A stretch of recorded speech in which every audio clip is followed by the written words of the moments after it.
Hello guys, pag-usapan lang natin ang breaking news. Ayon kasi sa balita, big news. Daniel Padilla at Kyla Estrada hindi nagdadamot sa mga fans sa tawi-tawi. Puro kilig ang sukli. Na alam niyo naman siguro ha?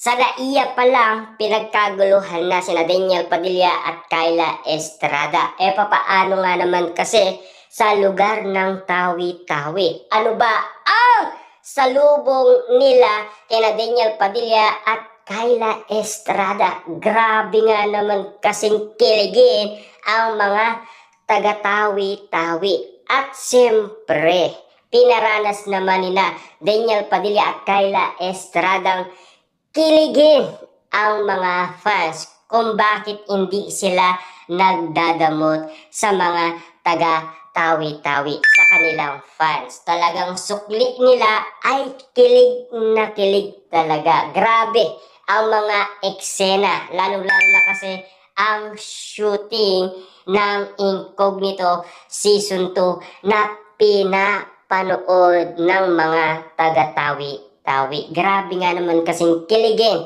ang mga fans ni Daniel Padilla at Kyla Estrada. Siyempre alam niyo naman siguro ha, feeling mister na si Daniel Padilla kay Kyla Estrada. Kahit na ganitong sitwasyon ay napapag-usapan pa rin. Tila kakaiba na kasi ang nararamdaman ng iba't ibang mga netizens. Na alam niyo naman siguro ha, sa ganitong sitwasyon, pinag-uusapan ang kilig. Huwag sanang sumobra. Para nga naman kasi hindi tayo mabudol. Na talagang siyempre artista yan. Kung magpo-promote yan at magpapakilig yan, trabaho nila yan. Na alam niyo naman siguro, nabudol na tayo ng cut din. Na alam niyo naman siguro, tayo ay nanood pa ng midnight. Kaya nga naman kasi nagpuyat pa tayo para lamang suportaan sina Catherine Bernardo at Alden Richard. Na sana sa ganitong sitwasyon ay maisip na natin kung ano ang trabaho ni Daniel Padilla at Kyla Estrada. Tulad din ng sinasabi noon ng mga netizens, ganito yan. Ang katrabaho mo, wag mo siyang mamahalin. Mas mahalin mo ang trabaho mo kesa sa mamahalin mo ang katrabaho mo. Kapag kasi nagkaiwalay kayo, mawawala din ang trabaho mo. Siyempre, mawawalan ka ng gana sa trabaho mo at lalong-lalo na, lagi mo na lang siyang iniisip at iiyakan.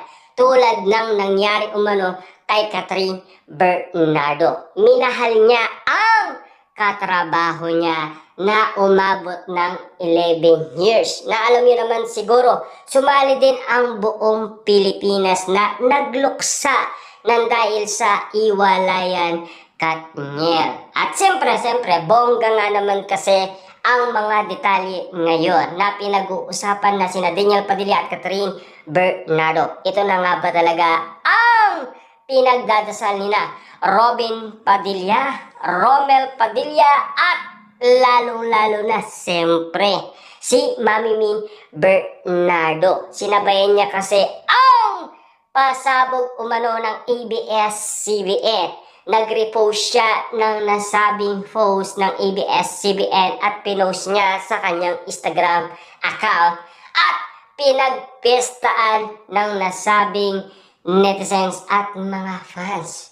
Kaguluhan talaga ang mga nangyaring eksena sa pinost umano ni Mami Min Bernardo. At siyempre, hindi magpapauli si Direk Cathy. Na alam niyo naman siguro kung bakit pinaliwanag niya sa atin kung bakit hindi natutuloy ang nasabing movie ng Katniel. Nakakancel daw at nauusog daw ang nasabing movie ng Katniel. Una, siyempre, nagkaroon ng pandemic.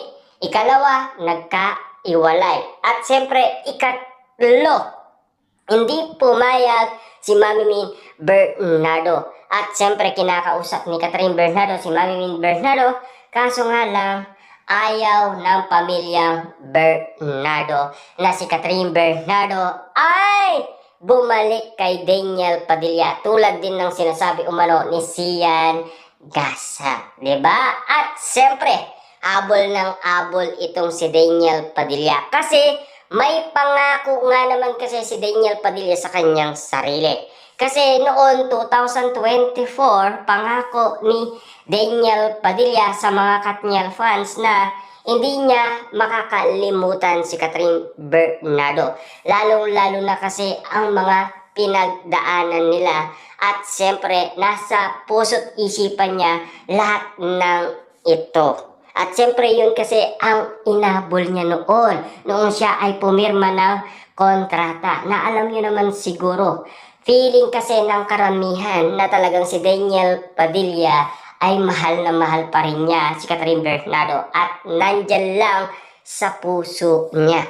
Hindi niya kayang kalimutan si Catherine Bernardo. Na alam niyo naman siguro kapag nagkita ang dalawang yan, marirealize nila ang kanilang mga pagkakamali. Baka nga naman kasi tama si Robin Padilla kapag sila ay nagkita na at nagkaroon na ng project, sigurado na swak na at patok na ang kanilang mga eksenang pinag-uusapan. Pero ngayon, may project muna sila na talagang solo era muna ang dalawa sa ngayon, pero may bali-balitang minamadali na daw ang nasabing project ni Daniel Padilla at Catherine Bernardo.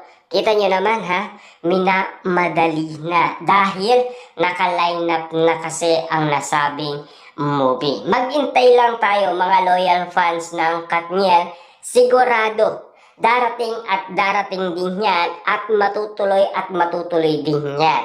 Sinisigurado na ng mga Katniel fans, siyempre at ang ABS-CBN, lalong-lalo na si Derek Cati kung bakit ayaw niyang ibahagi ang nasabing project sa ibang mga artista. Subalit siyempre, Daniel Padilla at Kyla Estrada patuloy lang na pinagkakaguluhan pa rin sa tawi-tawi at pinagpipestaan ang kilig na talagang katanggap-tanggap naman sa tawi-tawi sina Daniel Padilla at Kyla Estrada. Yan kasi ang mga mainit na balitang umuusok sa tawi-tawi, lalong-lalo na sa social media na talagang trending umano ang mga kuha sa tawi-tawi. Kaya nga naman kasi napapag-usapan ng mga bali-balita ang tunay na mga eksenang nangyari sa tawi-tawi dahil nandoon sila Daniel Padilla at Kyla Estrada, lalong-lalo na noong sila ay nasa